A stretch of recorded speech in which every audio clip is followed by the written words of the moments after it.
Test. Yay. Okay, this is ladies class, August 2nd, 2026. And I'm going to talk about a set of scriptures that kind of gets overlooked to a lot of us. It's within the Sermon on the Mount, so we're going to be in chapter 5 towards the end of Matthew. And we're going to go over just like 3 or 4 verses, but I might run out of time. There's so much in these verses that are packed in there. 3 or 4 years ago, I can't remember when, Bible Project did a year-long study on the Sermon on the Mount.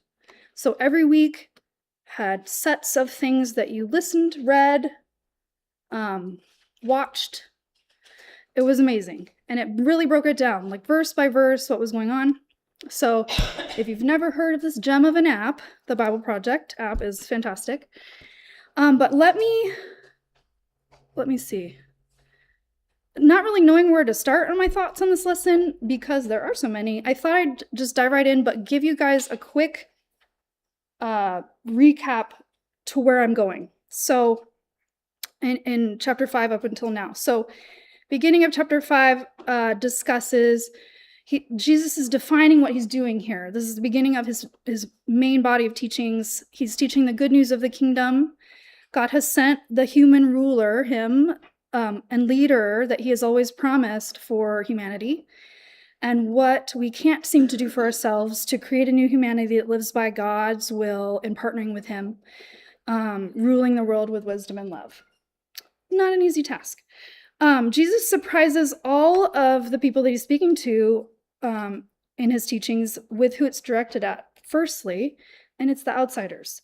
The nobodies, and says the kingdom of God begins with the poor in spirit and builds from there.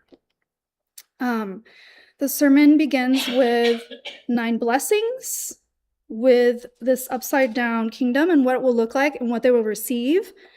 He reconfirms the law, or the Torah, that he is here to complete it, not to abolish it.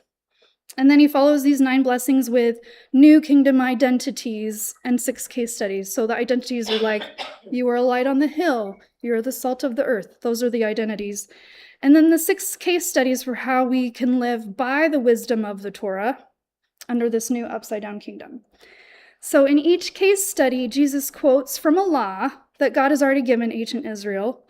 And then he shows us the radical vision that God has for humanity hidden within that law. The first set of 3 case studies focus on how we treat others as the sacred image bearers of God. The 4th and 5th offer guidance when working with others that we have conflicts with.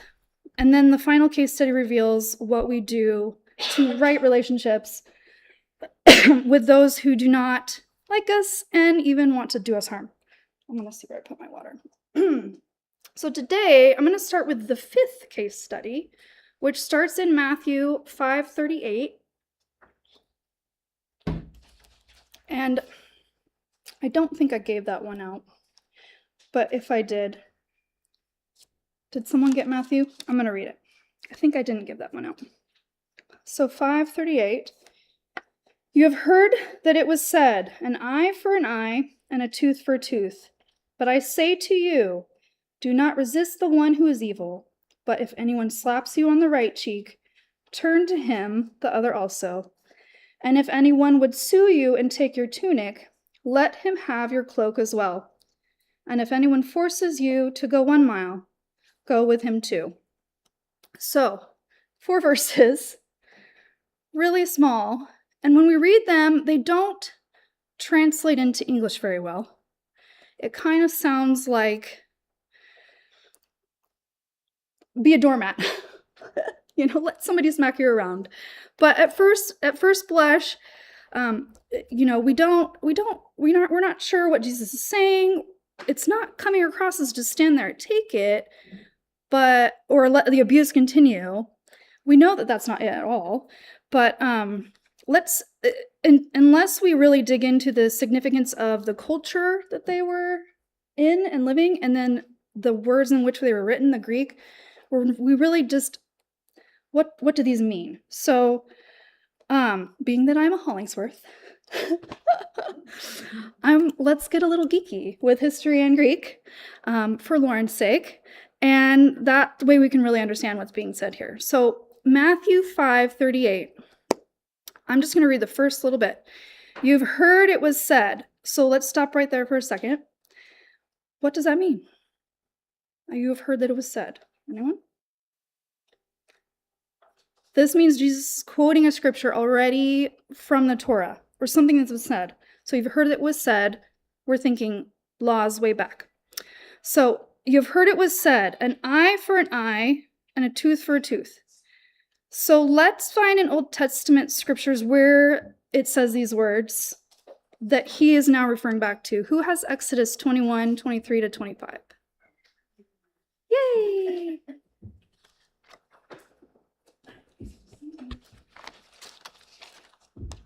Okay, Exodus 21:23 through 25. But if any harm follows, then you shall give life for life, eye for eye, tooth for tooth, hand for hand, foot for foot, burn for burn, wound for wound, stripe for stripe. Thank you. And who has Leviticus 24:19 through 20? Go ahead. If anyone injures his neighbors as he has done, it shall be done to him, fracture for fracture, eye for eye, tooth for tooth. Whatever injury he has given a person shall be given to him. So differences in those fractures, wounds and stripes, or lashes or cuts. Who has Deuteronomy 19:20 through 21? Okay. And the rest shall hear and fear, and shall never again commit any such evil among you. Your eye shall not pity. It shall be life for life, eye for eye, tooth for tooth, hand for hand, foot for foot. So that one has life for life. Okay. So this legal framework being established during Moses' leadership isn't just specific to Israel and Mosaical law. There's actually another ruler who ruled before Moses who created a similar set of legal works. He was a king of Babylonia. His name was King Hammurabi. So if you've ever heard of Hammurabi or Hammurabi's Code, he was, I want to say 2 centuries. I think it was 17 something BC, and Moses is a little bit, I guess, younger. The number's going backwards, but in like lesser, confuse me. So they weren't from the same sources. Obviously, one was from God, and this king figured it out himself. But he covers nearly 300 laws addressing civil, criminal, and economic matters. And so among these codes was the law of retaliation called Lex Talionis. I don't know if any of you have maybe heard that word thrown about. And that's the original eye for an eye that we're talking about. The simple yet powerful idea that the punishments should mirror or equal the crime, this is still our foundational system for our judicial system today. So the people of biblical times, did they go around poking each other in the eyes? Probably not. Of course not. What this really meant was a just recompense or equal compensation monetarily was agreed upon, and then they were done. So the main point to take away from this is to say, of this saying, is, and without its background, can sound like it's a license to get even, but the intent of the rule was in many ways the opposite. It was created to put a cap or a ceiling on letting vengeance get out of control.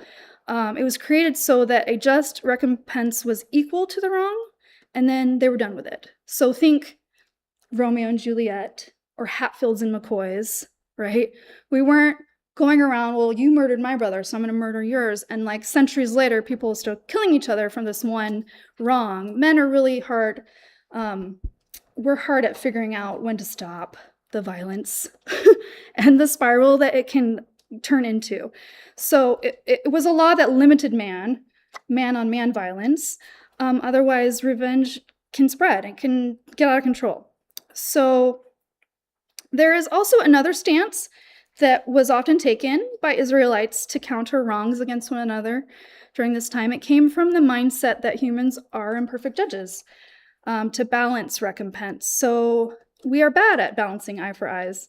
Instead, they would look to God to bring the balance instead. So we're going to look at some Old Testament scriptures that support this response to violence, as violence being handled by God. Who has Proverbs 20 and 22?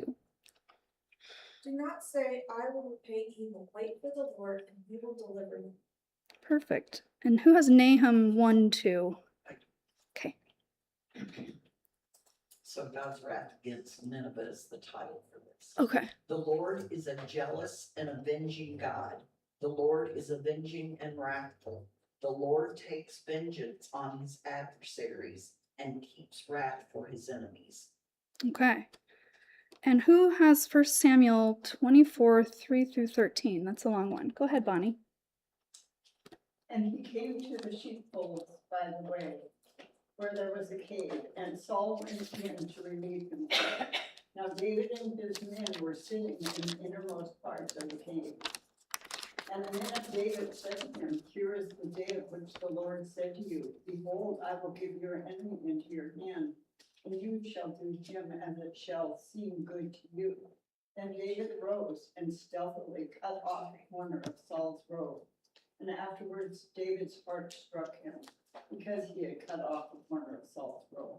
He said to his men, The Lord forbid that I should do this thing to my Lord, the Lord's anointed, to put out my hand against him, seeing he is the Lord's anointed. So David persuaded his men with these words and did not permit them to attack Saul. And Saul rose up and left the cave and went on his way. Afterwards, David also arose and went out of the cave and called after Saul, My Lord the king. And when Saul looked behind him, David bowed with his face to the earth and paid homage. And David said to Saul, Why do you listen to the words of men who say, Behold, David seeks your harm? Behold, this day your eyes have seen how the Lord gave you today into my hand in the cave. And some told me to kill you, but I spared you. I said, I will not put my hand against my Lord, for he is the Lord's anointed. See, my father, see the corner of the robe in my hand, for by the fact that I cut off the corner of your robe and did not kill you, you may know and see that there is no wrong or treason in my hands. I have not sinned against you, though you hunt my life to take it. May the Lord judge between me and you. May the Lord avenge me against you, but my hand shall not be against you.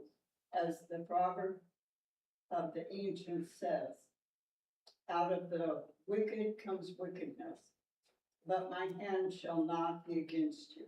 Thank you. There's a lot there.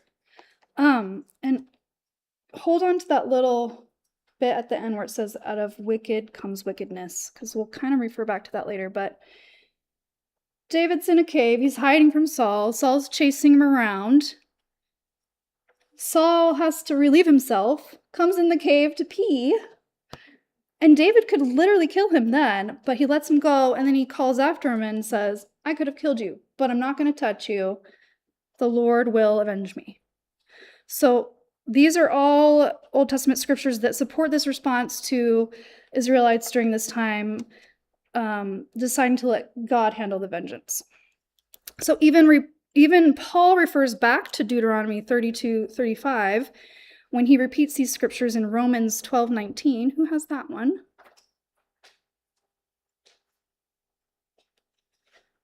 Beloved, never avenge yourselves, but leave it to the wrath of God. For it is written, vengeance is mine, I will repay, says the Lord. Perfect. So Jesus' response, let me go back to, now we're back in Matthew, and we're going to 39a. I gave it an A. It's not an A. I just broke it into pieces. So, but I say to you, do not resist the one who is evil. So now that we have the backstory on lex talionis, or eye for an eye, and Jesus' response, let's dig into the Greek words the word for and an eye for an eye is the Greek preposition anti or anti. And this word has several meanings in Greek. I wish Laura was here, but she's not, because then I can make sure my Greek is up to par. It's a Greek, where was I? Oh, it's a word that has several meanings in Greek, but in this instance, Jesus is saying it to mean the thing in place of, or the same in kind or degree of level.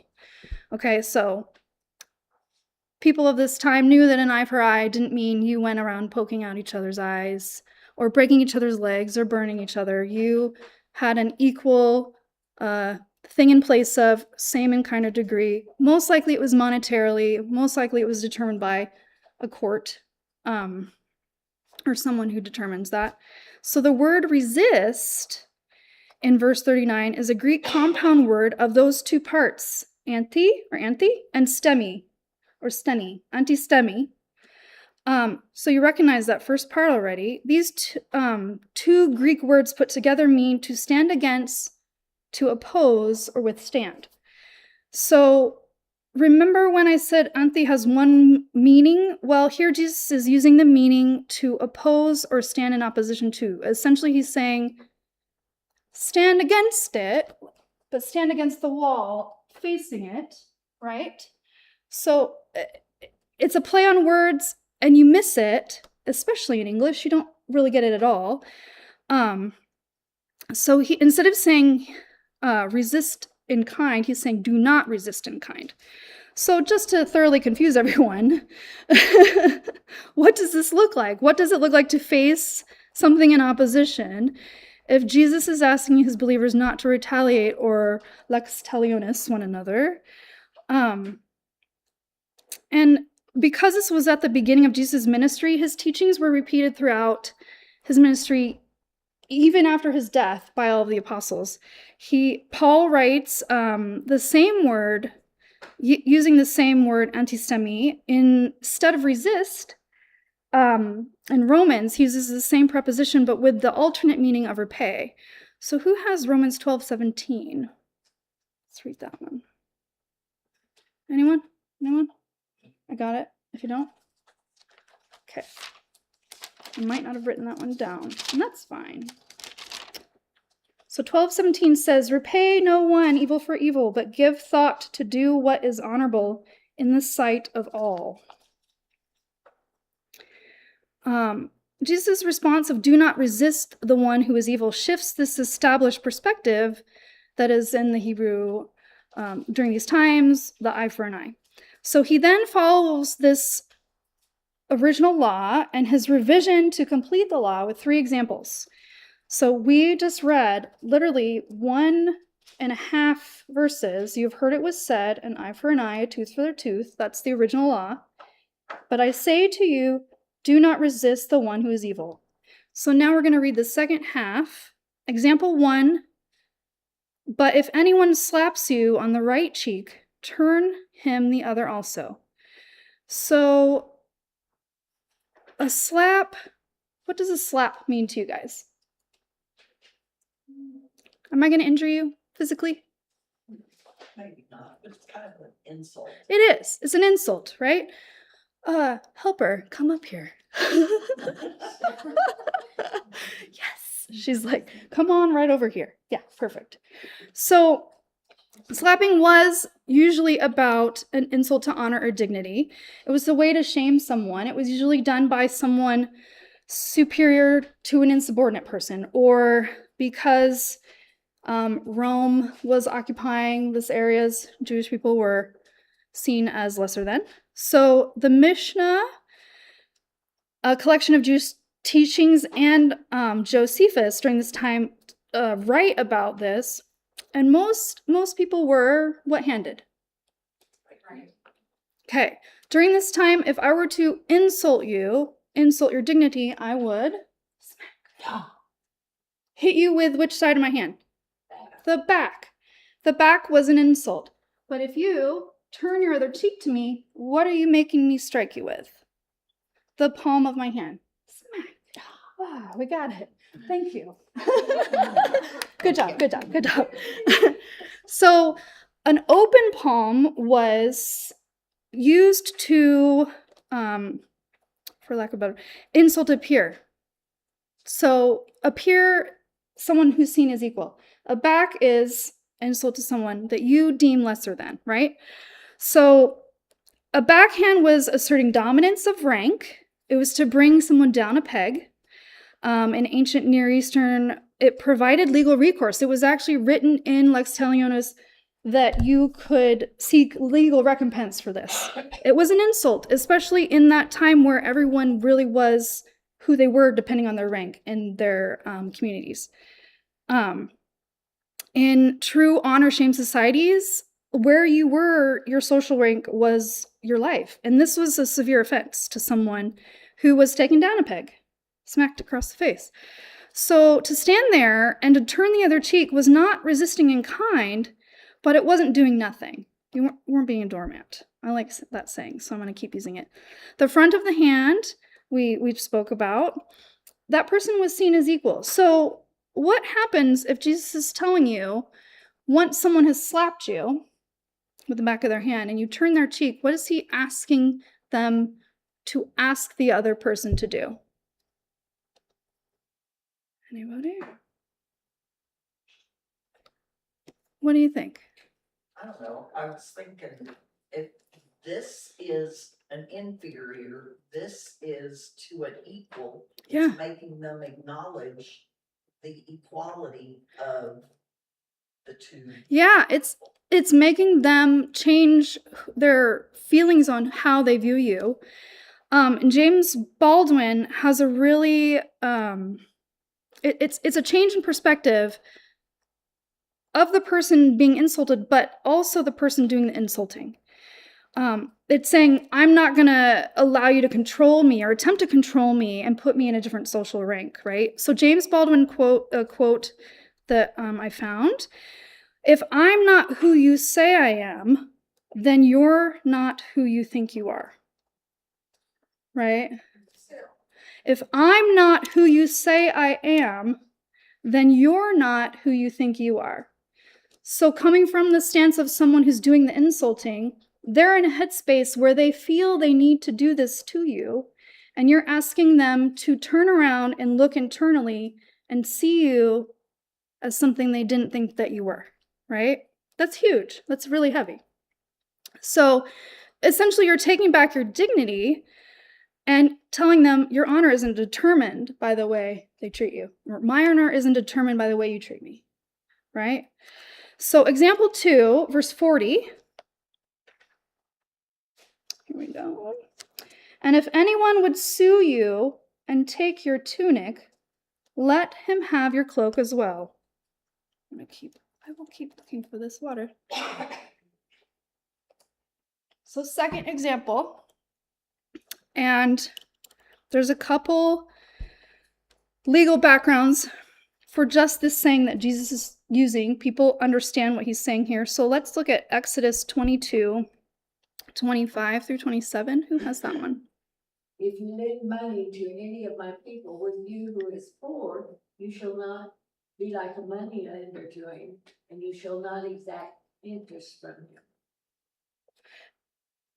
Did you do? Go on. Yeah, to 27. If ever you take your neighbor's cloak and pledge, you shall return it to him before the sun goes down. For that is his only covering, and it is his cloak for his body. And what else shall he sleep? And if he cries to me, I will hear, for I am compassionate. Thank you. Who did I hand out Ezekiel 18 at all? Does anybody have Ezekiel? Okay, I'll read that one. If a man is righteous, well, let me go back. Notice she didn't say anything about a tunic in that verse. It just talked about a cloak. Keep that in your mind. Okay. If a man is righteous and does what is just and right, if he does not eat upon the mountains or lift up his eyes to the idols of the house of Israel, lift up his eyes to the idols of house of Israel, does not defile his neighbor's wife or approach a woman in her time of menstrual impurity, does not oppress anyone but restores to the debtor his pledge, commits no robbery, gives his bread to the hungry, and covers the naked with a garment. He does not lend at interest or take any profit, withholds his hand from injustice, executes true justice between man and man, walks in my statutes and keeps my rules by acting faithfully. He is righteous, he shall surely live, declares the Lord. So let me go back and just especially read 7. Does not oppress anyone, but restores to the debtor his pledge. The middle bit, and covers the naked with a garment. Okay? So, standard of dress in Jesus' day. What did they wear? Anybody know? I can stand here for a while if you want. Sandals. Sandals? Yay! You got one. Good job. Anything else? Cloak. A cloak. Hey, we heard that. And they had an undergarment. It was called a chitonette. It was a long shirt-like garment. It was worn by both men and women. It was basically their underwears. Okay. Underneath that, you had nothing. It was your birthday suit.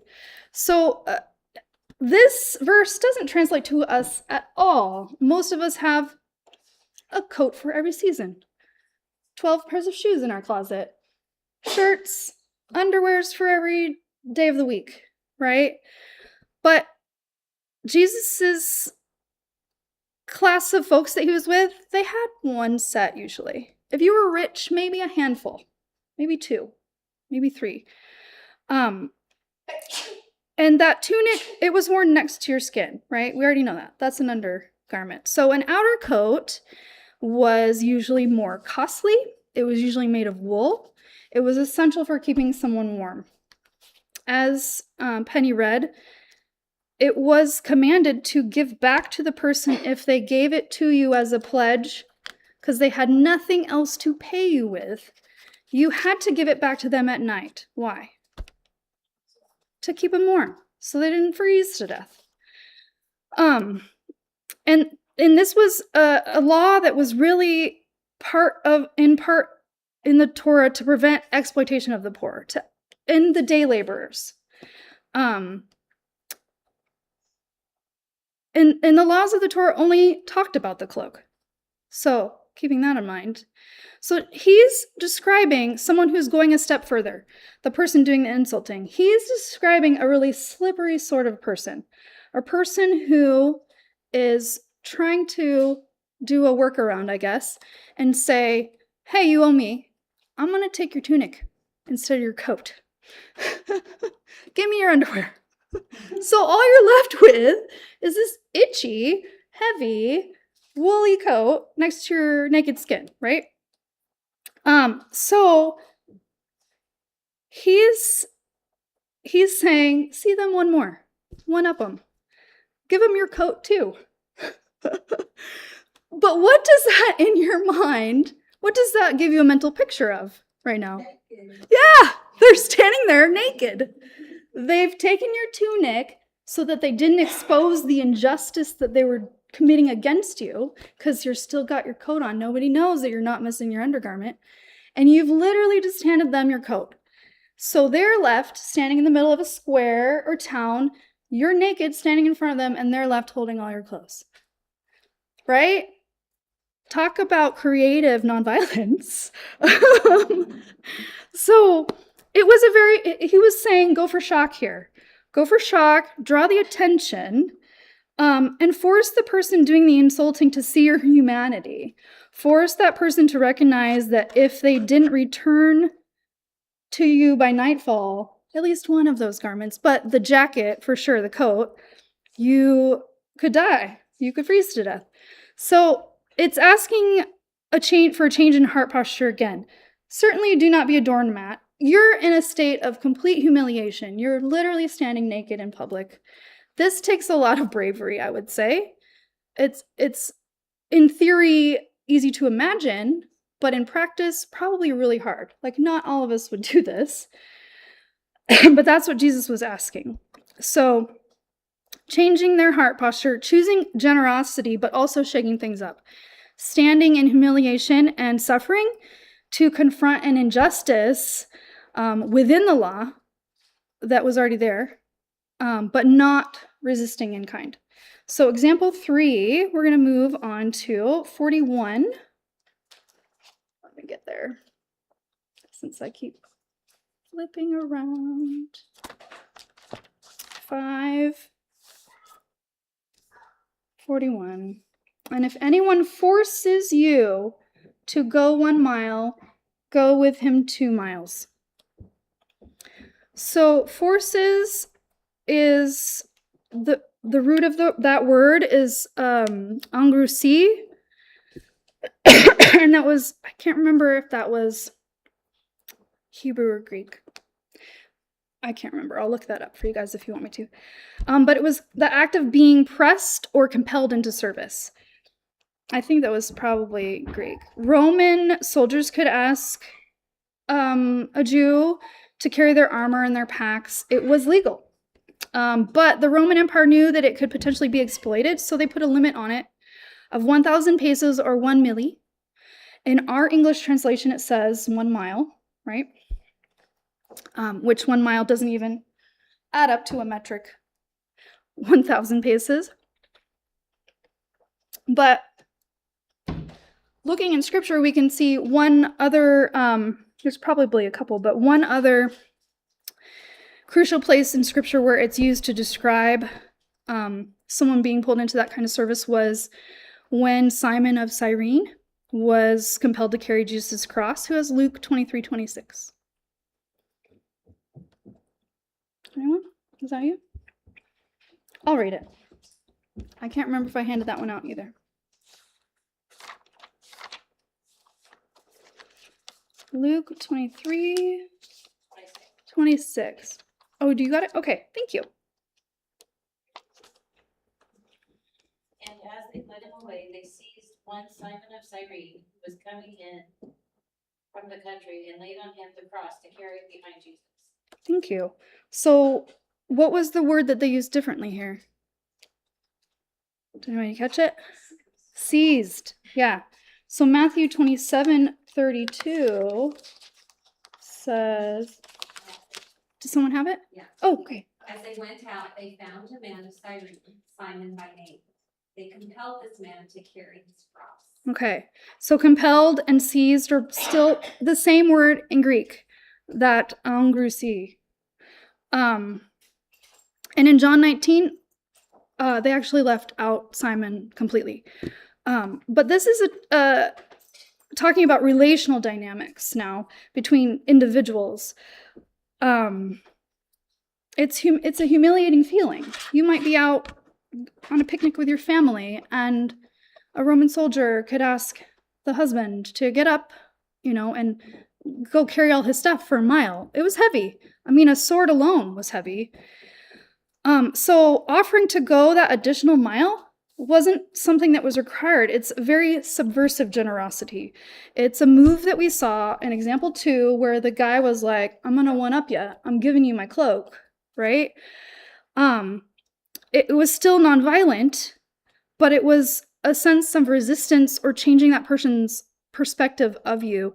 You were asking them to see you as an equal because you were offering to go beyond what they are legally allowed to ask you to do. So you're not equated in their mind as their pack animal anymore. You're now their peer, their equal. So what do these responses sum up for the perpetrator? What does it do for the bully? Any thoughts? Any thoughts? You can't bully me Yeah. if I am willing to go beyond what you are Yes. telling me to do. You can't bully me if I am not returning your eye for an eye. Yeah. If I'm not going to do what you're compelling me to do. So example 1 is a nonviolent response to a change in perspective about how one person sees another. Example 2 is subversive generosity, exploiting the abuse in a system. And example 3, it feels more personal. It's allowing space for the other person so that they can adjust their personal perspective in relation to you. So exposing, naming, showing that that person is trapped just as much as the person they're accosting with a posture of forgiveness, that is what Jesus is trying to say to do here. You had something to say? Another thing that makes me think of is, let's say I'm the Roman soldier Mm-hmm. and I have told you, carry my bag. Yeah. You've got to do this. That's the law. Yeah. And all of a sudden you're going beyond that. And now it's like, wait a minute, Wait a minute. who are you? Mm-hmm. Why would you do this? And it starts a conversation. It does. Starts a, Yeah. you know, Hey, how's your family? Like, so why, you know? yeah. And if you think of that for nowadays, it's like, okay, wait a minute, this gives me an opportunity to talk about God, Yeah. because God tells me to be this person that goes above and beyond. Absolutely. Yeah. That's what God's telling you to do. And these three examples Jesus gives don't spell it out completely. I mean, they're very specific things, right? But they're saying these things are followed by the sixth and final case study, which is about loving and blessing your enemies. So it seems very fitting that they are listed right before what God is really calling us to do. Because who would slap you across the face or steal your tunic or make you walk miles holding their stuff? Someone who is probably your enemy, right? So a hope of a relationship of love and blessing. I wonder if this will stand. Nope. Changing the established system, naming what's wrong and moving towards an offender. The bully is essentially the most trapped out of all of us, with a mindset that makes them believe they need to treat others in such a way. So violence cannot solve our problems, only generosity can. And I wanted to quote a couple quotes from Martin Luther King Jr. from his book, The Strength to Love. The first one is, "The ultimate measure of a man is not where he stands in moments of comfort and convenience, but where he stands at times of challenge and controversy." Whew, that one's heavy.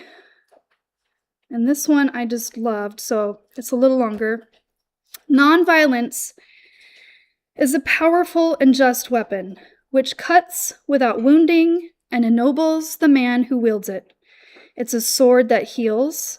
The ultimate weakness of violent retaliation is that it is a descending spiral, begetting the very thing it seeks to destroy. Instead of diminishing evil, it multiplies it. Through violence, you may murder the liar, but you cannot murder the lie, nor establish the truth. Through violence, you may murder the hater, but you do not murder the hate. In fact, violence merely increases hate. So it goes, returning evil for evil, multiplies evil, adding deeper darkness to a night already devoid of stars. Darkness cannot drive out darkness, only light can do that. Hate cannot drive out hate, only love can do that. Love is the only force capable of transforming an enemy into a friend." And that's my lesson. So thank you guys. Next time I teach, I'm going to be teaching on the sixth and final case study, which is what we were just ending with chatting about. Those who seek to do us harm, who hate us. So can't wait. Yeah.